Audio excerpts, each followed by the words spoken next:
Chers frères et sœurs, mes bien-aimés, en ce vendredi saint, nous sommes un peu dans les ténèbres, en tout cas dans la pénombre. Et vous savez que le vendredi saint, d'habitude, il y a deux offices possibles, celui du chemin de croix, j'en parlerai tout à l'heure, et puis aussi l'office de la Passion. Au cours de cet office est lu non seulement la Passion selon saint Jean, mais également le livre du prophète Isaïe au chapitre 52 et 53, le quatrième oracle du serviteur souffrant. Mais avant de lire avec vous ce passage du quatrième serviteur souffrant, eh bien, je voudrais vous raconter un événement qui était dans la mémoire du prophète Isaïe lorsqu'il cite ce serviteur souffrant. Il s'agit du roi Josias. Le roi Josias, au 7e siècle, à la fin du 7e siècle, il est mort en 609, à peine à 40 ans, 39 ans. Et ce roi est vraiment un bon roi. C'est un nouveau David, quelqu'un de véritablement saint. Il décide de faire reconstruire le temple de Salomon. Et puis, au cours de cette reconstruction, on découvre un rouleau de la loi. Il le fait lire et il est vraiment touché aux entrailles devant cette importance d'adorer l'unique Seigneur. Il fait toute une réforme où il manifeste justement le culte unique au Dieu unique. Et dans cette réforme, il va aussi célébrer pour la première fois depuis bien longtemps la fête de la Pâque telle qu'on en a parlé hier. C'est vraiment un bon roi. Mais un jour, le pharaon Néchao eh bien, va combattre la Syrie et passe par le territoire de la Judée. Josias va devant lui, on ne sait pas exactement pourquoi, comment les choses se font. Toujours est-il qu'une bataille se fait dans la plaine de Megiddo, plutôt donc au nord. Et au cours de cette bataille, eh bien, le roi Josias est blessé mortellement par un archer du pharaon. C'est donc la mort de ce roi à même pas 40 ans et on ne comprend pas. C'est le scandale de la souffrance innocente. De fait, lorsque le livre des Chroniques, après le livre des Rois, rapporte cet événement, il dit ceci: Josias n'écouta pas les paroles de Néchao qui venaient de la bouche de Dieu. Il vint livrer bataille dans la plaine de Megiddo. Les archers tirèrent sur le roi Josias, qui dit à ses serviteurs: emportez-moi, car je suis gravement blessé. Ses serviteurs le sortirent de son char, le placèrent sur un autre de ses chars et l'emmenèrent à Jérusalem, où il mourut. On l'ensevelit dans les tombeaux de ses pères. Tout Juda et Jérusalem prirent le deuil de Josias. Tous les chanteurs et les chanteuses ont mentionné Josias dans leurs lamentations jusqu'à ce jour. Et effectivement, le prophète Zacharie dira ceci, qui va vous rappeler quelque chose: je répandrai sur la maison de David et sur les habitants de Jérusalem un esprit de grâce et de supplication. Ils regarderont vers moi. Celui qu'ils ont transpercé, ils feront une lamentation sur lui, comme on se lamente sur un fils unique. Et ils pleureront sur lui amèrement, comme on pleure sur un premier-né. Ce jour-là, il y aura une grande lamentation dans Jérusalem, comme il y a eu une lamentation dans la plaine de Megiddo. Donc on voit bien qu'ici, cette lamentation, elle est en lien avec la mort du roi Josias.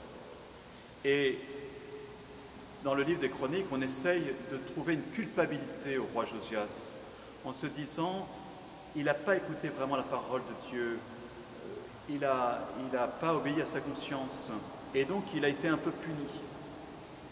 Mais le prophète Isaïe, et c'est ça que nous devons voir aujourd'hui, et bien sûr comme préfiguration de Jésus, le prophète Isaïe dit autre chose. Il dit le roi Josias était innocent, et il a été tué. Il faut qu'on rentre dans ce mystère de la souffrance de l'innocent et de la mort de l'innocent. Alors voilà comment il décrit ceci dans chapitre 52-53, que nous avons lire assez rapidement pour voir quelques pointes. Mon serviteur réussira, dit le Seigneur, il montera, il s'élèvera, il sera exalté. La multitude avait été consternée en le voyant, car il était si défiguré qu'il ne ressemblait plus à un homme. Il n'avait plus l'apparence d'un fils d'homme. Il étonnera de même une multitude de nations. Devant lui, les rois resteront bouche bée, car ils verront ce que jamais on leur avait dit. Ils découvriront ce dont ils n'avaient jamais entendu. Oui, cet innocent mis à mort, il est comme préfiguré qu'il sera donc exalté, relevé, qui est un synonyme de ressusciter. On ne parle pas explicitement encore de la résurrection, c'est un petit peu trop tôt, mais il s'agit déjà, dès le départ de ce poème, de cet oracle, eh bien, de parler justement de cette exaltation de ce serviteur pourtant innocent. Et la suite de ce texte montre les païens justement dans cette consternation, consternés de le voir. Qui aurait cru ce que nous avons entendu? Le bras puissant du Seigneur, à qui s'est-il révélé? Devant lui, le serviteur a poussé comme une plante chétive, une racine dans une terre aride. Il était sans apparence, ni beauté qui attire nos regards. Son aspect n'avait rien pour nous plaire. Méprisé, abandonné des hommes, homme de douleur, familier de la souffrance. Il était pareil à celui devant qui on se voile la face, et nous l'avons méprisé, compté pour rien. Voilà, le problème des païens qui contemplent cet innocent, c'est qu'ils jugeaient sur l'apparence, sur son aspect. Il était pareil, on le comptait pour rien. Il semblait n'être rien, comme Jésus, voilà, qui est flagellé, qui porte la croix et qui est crucifié. La foule qui est là, qui le regarde, en plus des soldats, eh bien, l'injurie. Les grands prêtres se moquent de lui, et même jusqu'au mauvais larron en l'occurrence. Devant cette constatation, eh bien, voilà qui est la clé est donnée de la réalité, au-delà des apparences. Et le prophète poursuit. En fait, c'était nos souffrances qu'il portait, nos douleurs dont il était chargé. Et nous pensions qu'il était frappé, meurtri par Dieu, humilié. Or, c'est à cause de nos révoltes qu'il a été transpercé, à cause de nos fautes qu'il a été broyé. Le châtiment qui nous donne la paix a pesé sur lui. Par ses blessures, nous sommes guéris. Et voilà que nous voyons qu'à ce moment-là, il y a une confession en fait du péché, de la faute, des révoltes qui l'ont transpercé. Et c'est important cette confession. C'est face à cet innocent qui porte sur lui les péchés qu'on reconnaît justement combien on s'est trompé. Nous étions tous errants comme des brebis, chacun suivait son propre chemin. Mais le Seigneur a fait retomber sur lui nos fautes à nous tous. Maltraité, il s'humilie, il n'ouvre pas la bouche, comme un agneau conduit à l'abattoir, comme une brebis muette devant les tondeurs, il n'ouvre pas la bouche.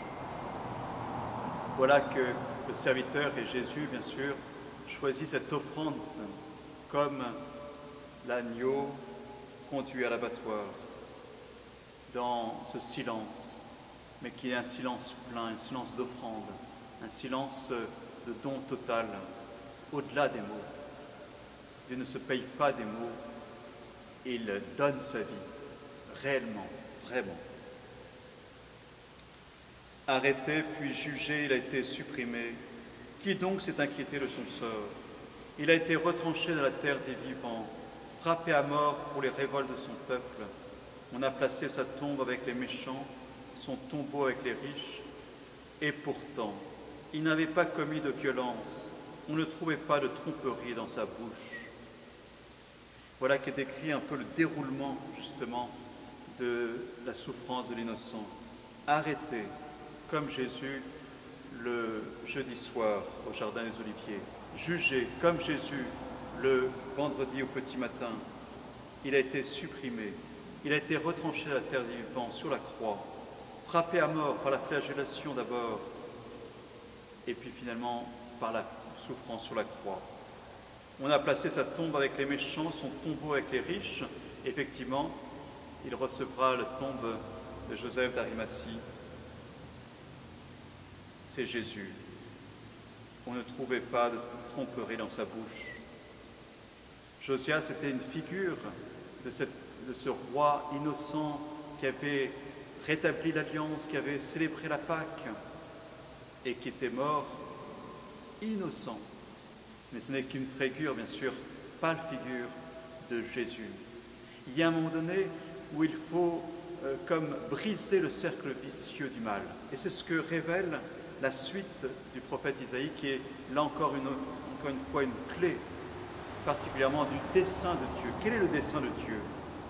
Broyé par la souffrance, il a plu au Seigneur. S'il remet sa vie en sacrifice de réparation, il verra une descendance, il prolongera ses jours. Par lui, ce qui plaît au Seigneur réussira.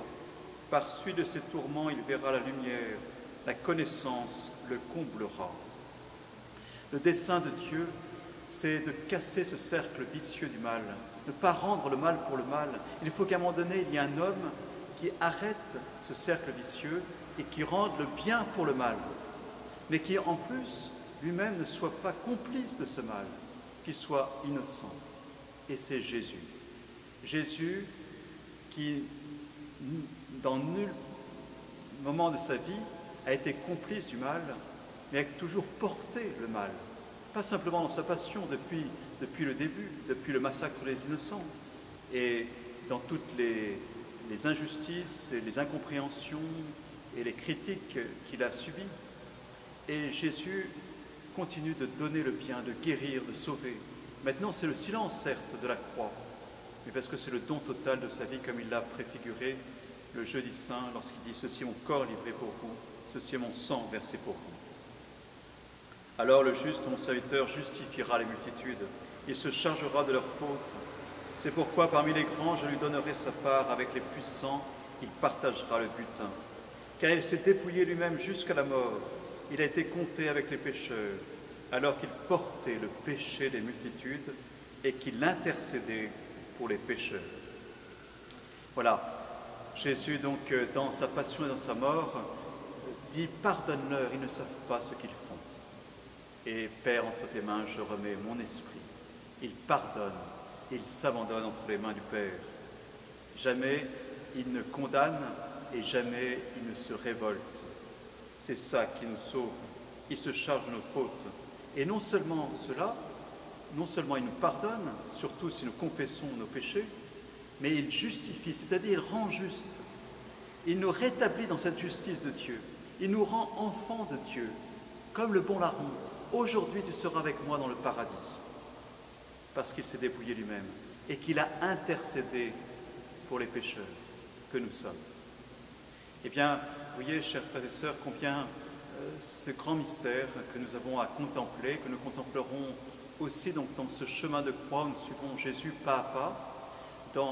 Sur le site de la paroisse, donc, vous trouverez dans la vidéothèque les 4 étapes du chemin de croix, un chemin de croix médité donc avec vous dans l'église Saint-Charles-de-Monceau, en communion de prière pour ce moment avec tous nos frères qui souffrent, qui meurent pour certains, et avec le monde entier.